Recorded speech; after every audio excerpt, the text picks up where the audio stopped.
Olá, sejam bem-vindos no nosso canal.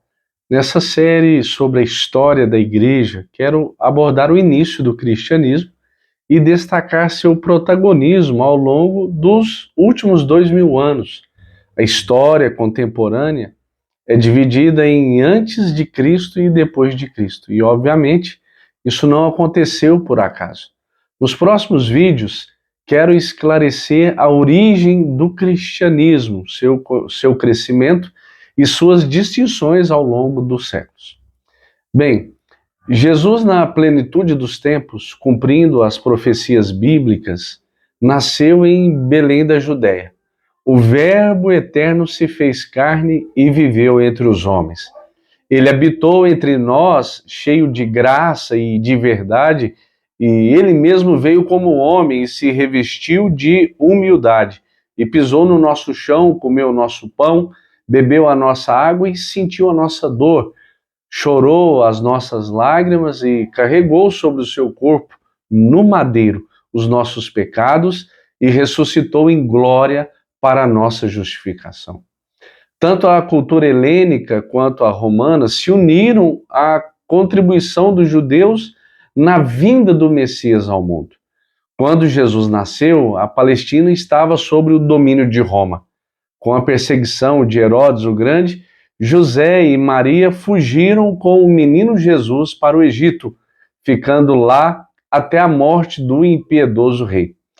Voltaram do Egito e fixaram-se em Nazaré, cidade onde haviam morado anteriormente. Ali Jesus cresceu como filho de um carpinteiro. E aos 30 anos de idade deu início ao seu ministério, tendo sido batizado por João Batista lá no Jordão e identificando assim com os pecadores aos quais veio salvar.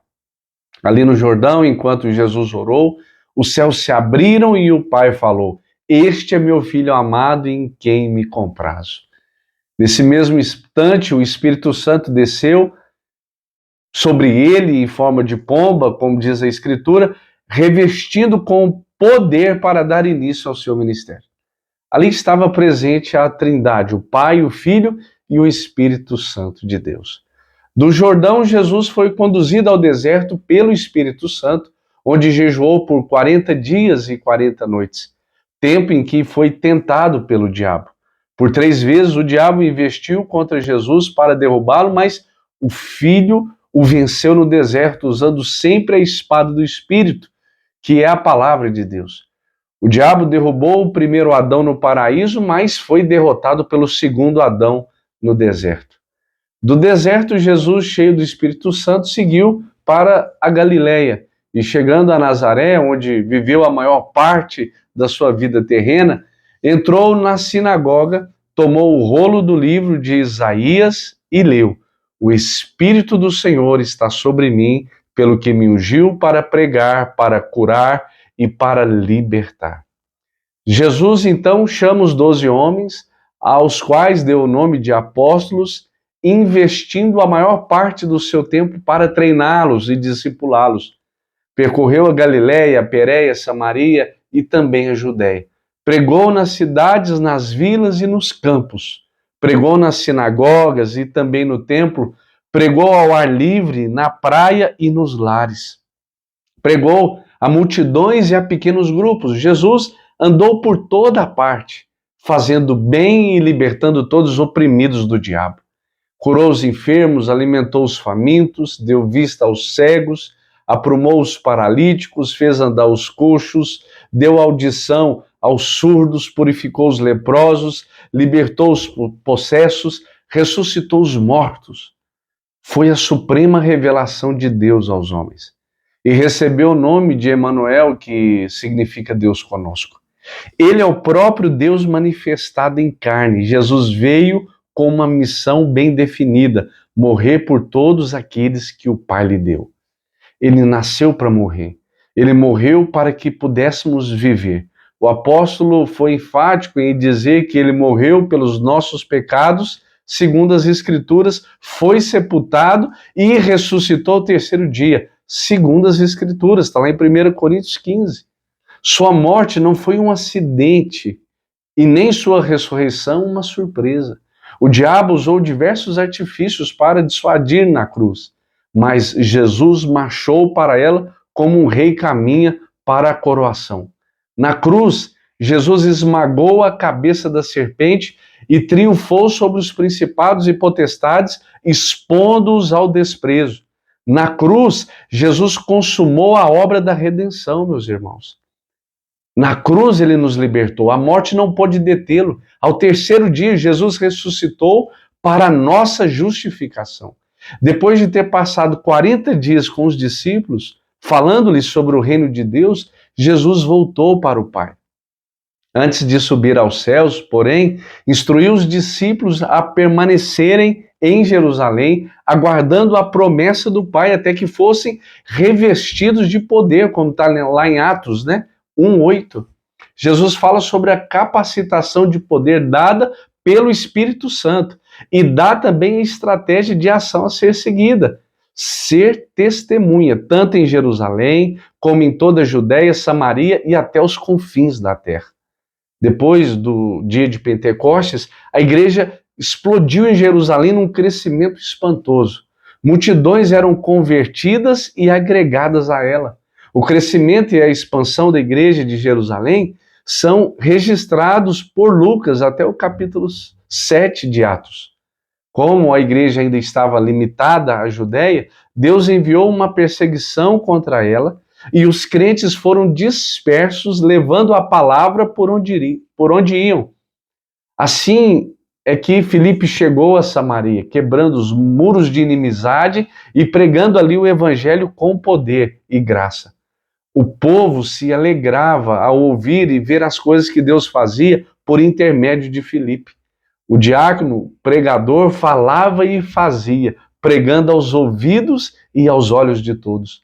Pela imposição de mãos dos apóstolos Pedro e João, os samaritanos também receberam o Espírito Santo.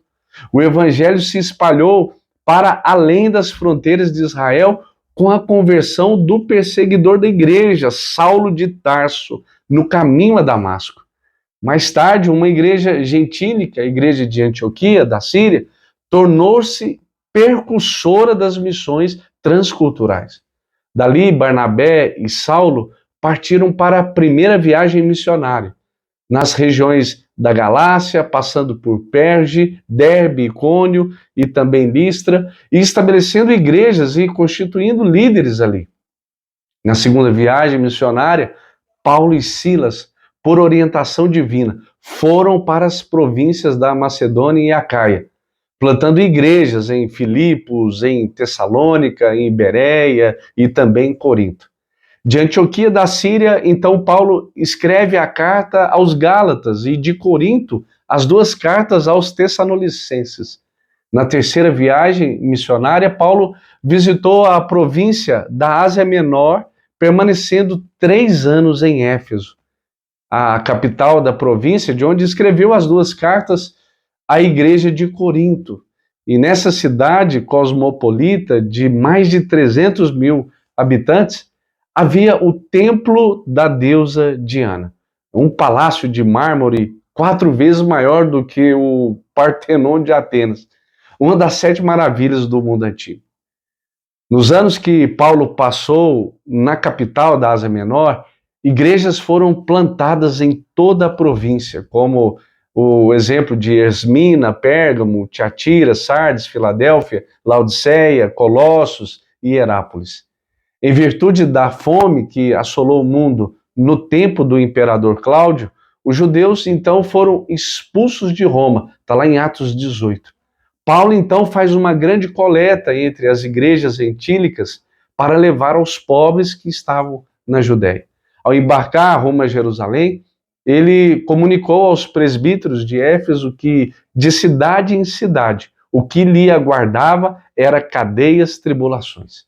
E não obstante, não levava em conta a sua própria vida para cumprir seu ministério de anunciar o evangelho da graça de Deus.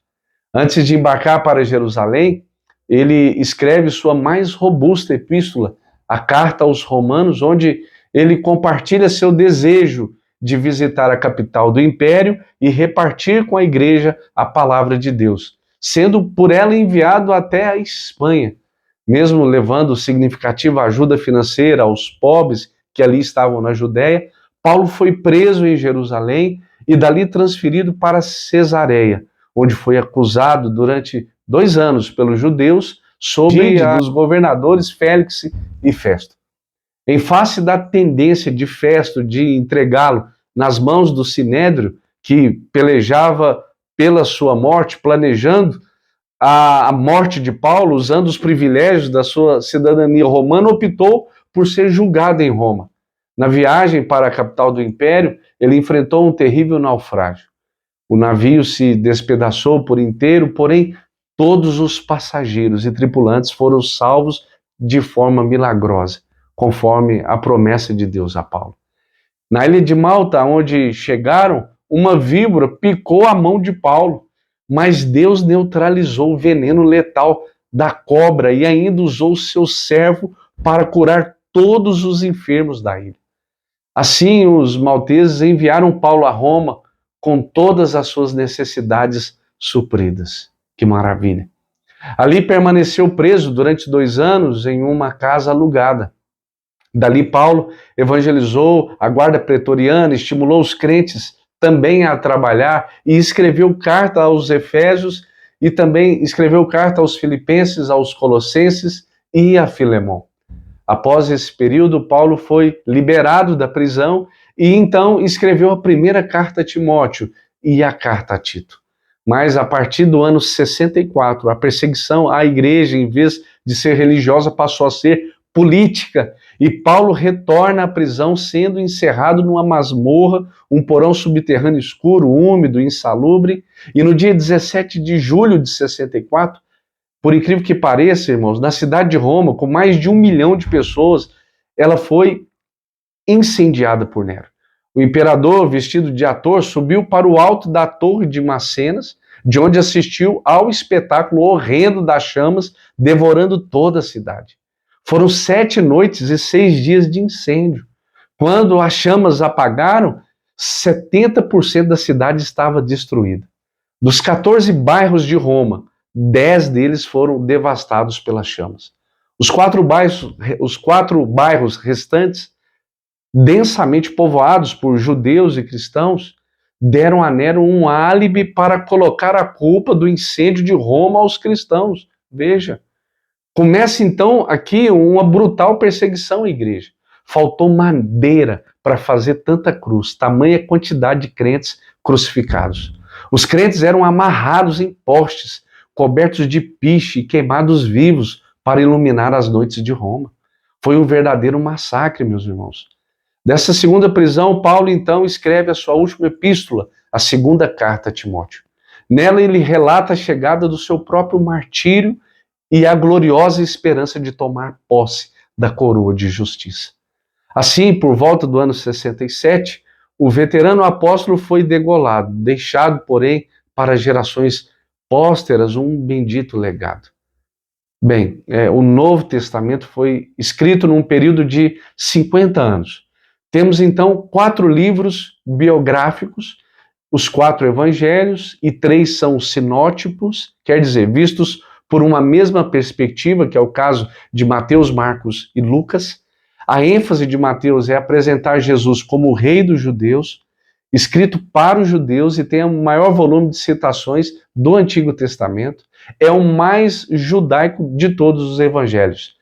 No caso da ênfase de Marcos, é apresentar Jesus como servo, escrito para os romanos. É o evangelho que se concentra nas obras de Jesus mais do que nos seus ensinos. Já o caso do evangelho de Lucas enfatiza Jesus como filho do homem, escrito para os gregos, por um médico gentio, historiador e viajante.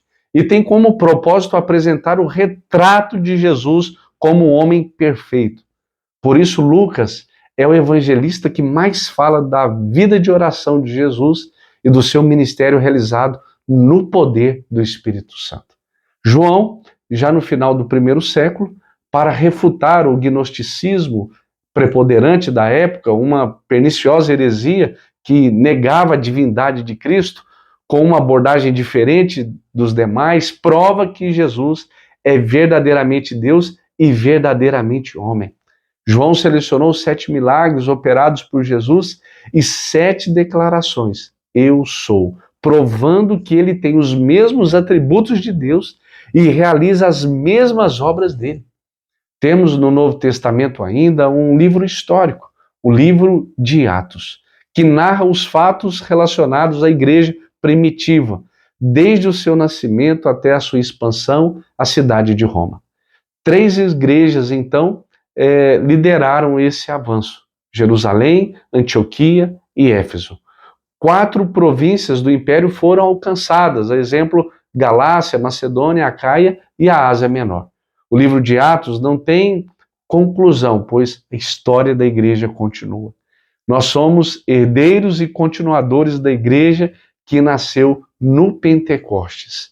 Temos também as cartas do apóstolo Paulo às igrejas de Roma, Galácia, Éfeso, Filipos, Colossos e Tessalônica, bem como suas cartas pessoais a Timóteo, Tito e Filemão. Temos, outrossim, uma carta enviada aos judeus que estava sendo tentados por causa da perseguição a retroceder na fé, que é a carta aos Hebreus, de autor desconhecido. E temos ainda as cartas gerais escritas por Tiago, Pedro, João e Judas. E finalmente temos um livro escatológico, o Apocalipse, que narra a vitória triunfal de Cristo e a sua igreja. Escrito pelo apóstolo João na ilha de Patmos por volta do ano 96. Bem, irmãos, o imperador romano Nero chegou ao poder em outubro do ano 54. Insano, pervertido e mau, era filho de Agripina, uma mulher promíscua e perversa. Na noite de 17 de julho de 64, um catastrófico incêndio estourou em Roma, como eu disse agora. O fogo durou 6 dias e 7 noites. 10 dos 14 bairros da cidade foram destruídos pelas chamas vorazes. Segundo alguns historiadores, o incêndio foi provocado pelo próprio Nero, que assistiu a ele do topo da torre de Mecenas, no cume do Palatino, vestido como um ator de teatro, tocando sua lira e cantando versos acerca da destruição de Troia. Pelo fato de 4 bairros onde havia grande concentração de judeus e cristãos não terem sido atingidos pelo incêndio, Nero encontrou uma boa razão para culpar os cristãos pela tragédia. Como eu disse, irmãos, essa tragédia foi muito grande e daí em diante eclodiu uma sangrenta perseguição contra os cristãos.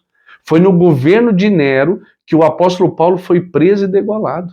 Também foi no seu governo que Pedro foi crucificado, conforme a profecia de Jesus que está lá em João 21. Muitas foram as atrocidades e os crimes bárbaros que se praticaram contra os cristãos naquela época.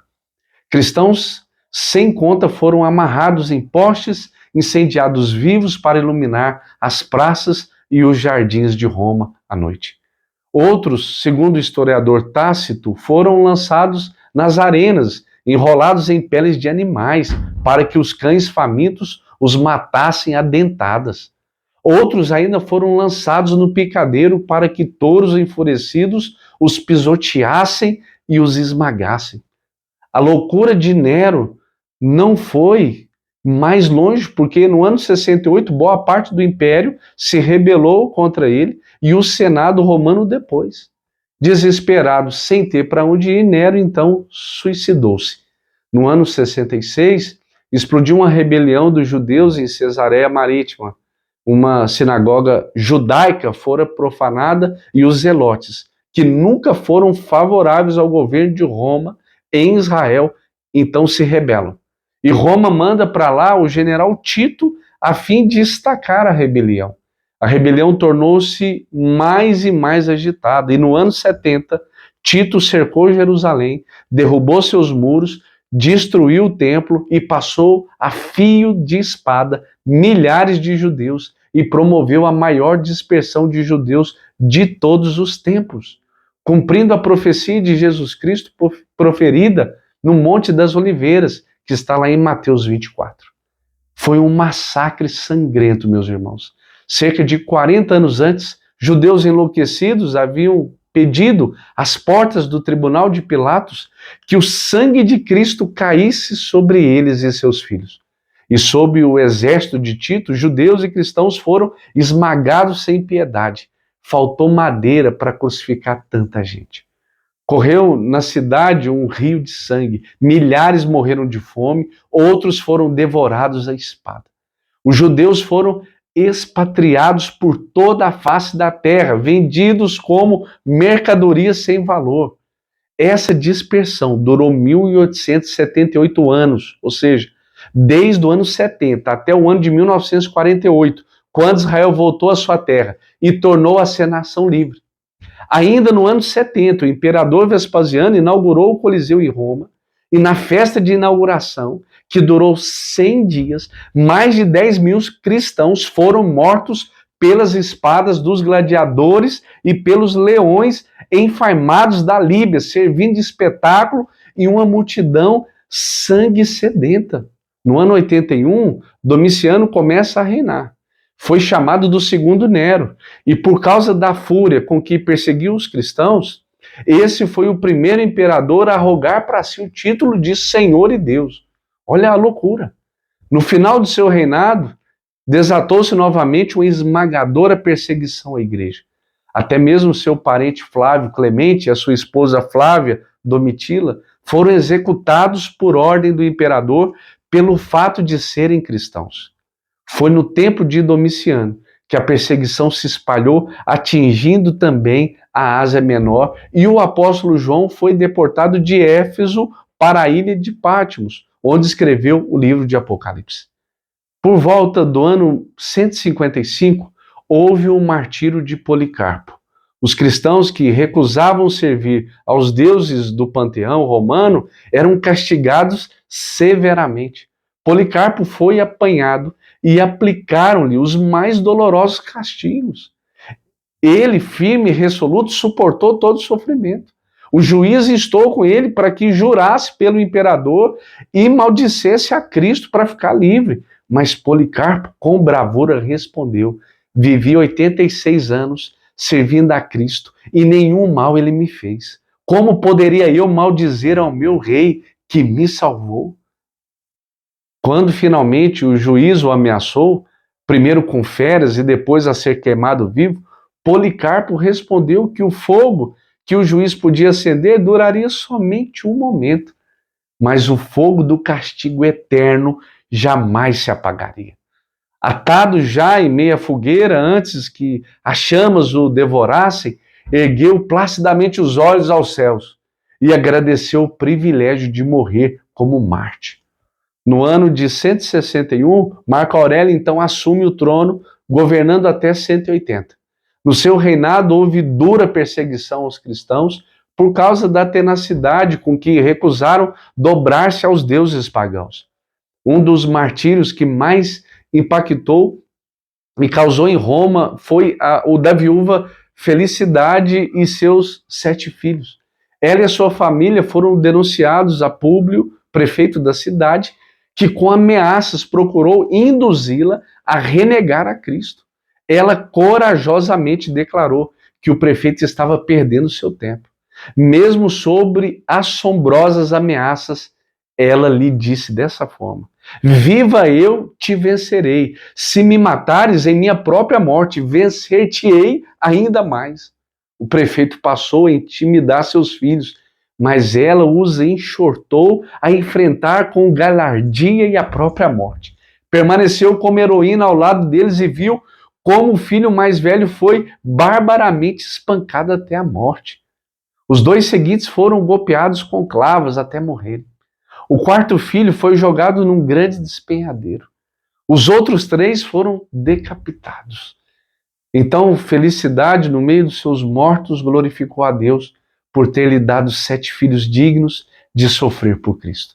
Por fim, depois de prolongada e cruel tortura, ela também foi decapitada.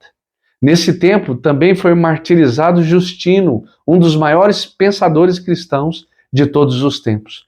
Milhares de cristãos foram presos, irmãos, asfixiados e assassinados com requintes de crueldade. Um dos exemplos mais patéticos foi a de Blandina. Essa frágil mulher demonstrou descomunal firmeza ante o suplício. Sua resistência foi um verdadeiro milagre. Os verdugos que a torturavam precisaram revezar-se. As feras recuaram ao olhar para ela. Encerraram-na no cárcere novamente, com o corpo dilacerado. Enfim, ela levara para ser torturada publicamente de diversas maneiras. Açoitaram-na, fizeram-na ser mordida por feras, em seguida obrigaram-na a sentar-se sobre um ferro em brasas. Como ela ainda permanecia firme em sua fé, amarraram-na em uma rede para que um touro enfurecido a chifrasse. De sua boca ainda saíram louvores ao nome de Jesus. Então as autoridades ordenaram que ela fosse decapitada. Nos albores do terceiro século, o imperador Séptimo Severo, com o propósito de consolidar o poder de Roma, propôs deter o avanço do judaísmo e do cristianismo. Consequentemente, irmãos, proibiu, sob pena de morte, qualquer conversão ao judaísmo e ao cristianismo. Todo cristão que se negasse a sacrificar aos deuses sofreria condenação sumária e inapelável. O edito proclamado no ano 202 marcou o início de um novo fato na história das perseguições. Foi nessa época que Irineu foi martirizado e milhares de cristãos selaram sua fé com o próprio sangue. Foi também nesse tempo que Perpétua, mulher jovem e também de boa posição social, amamentando seu filhinho, sofreu com rara bravura o martírio. Seu pai tentou convencê-la a abandonar a Cristo e poupar sua vida. Ela recusou terminantemente. Quando os carcereiros a viram queixar-se das dores de parto, pois dera à luz na prisão, perguntaram como teria coragem de enfrentar as feras. Ela respondeu dessa forma: agora os meus sofrimentos são só meus. Quando tiver de enfrentar as feras, Jesus sofrerá por mim, posto que estarei sofrendo por ele. Após ter a carne rasgada pelos chifres de uma vaca furiosa, disse: este não é um momento de luto, mas de glória. Seu algoz tremia de medo ao decapitá-la. Então, no ano 249, Décio cingiu-se com a púrpura imperial, disposto a restaurar a velha glória de Roma. A economia do império estava em crise e as tradições em baixa. O povo havia abandonado o culto de seus deuses. O imperador acreditava que, se todos os súditos do império voltassem a adorar os deuses, estes voltariam a favorecer o império. Este foi o cerne da política de Décio. Tudo o que se opunha a esse plano imperial era traição e falta de patriotismo. Ele não queria mártires, queria patriotas subservientes, queria apóstatas. Por mandato imperial, todos tinham de se curvar diante dos deuses de Roma e incensar o imperador com a divindade. Alguns cristãos fraquejaram diante da pressão. Outros resistiram por algum tempo e depois também sucumbiram. Muitos, porém, suportaram com desassombro torturas cruéis e morreram como mártires. Nesse tempo, a perseguição tornou-se sistemática e universal. A avalanche só não foi mais devastadora porque o governo de Décio durou apenas 3 anos. Entretanto, foi no fim do terceiro século que desabou sobre a igreja a maior e mais perversa perseguição sobre o governo de Diocleciano. Este, em 303, lançou um edito ordenando a queima de todos os edifícios e livros cristãos. Os cristãos foram privados de sua dignidade e de seus direitos civis. Ele ainda ordenou que todos os líderes cristãos fossem encarcerados. Presos os líderes, todos os cristãos deveriam, sob pena de morte, sacrificar aos ídolos de Roma. Assim, por causa de sua fé, os cristãos sofreram torturas e suplícios horrendos. Essa brutal e sangrenta perseguição só teve fim com a promulgação por Galério do Edito de Tolerância, no dia 30 de abril do ano de 311.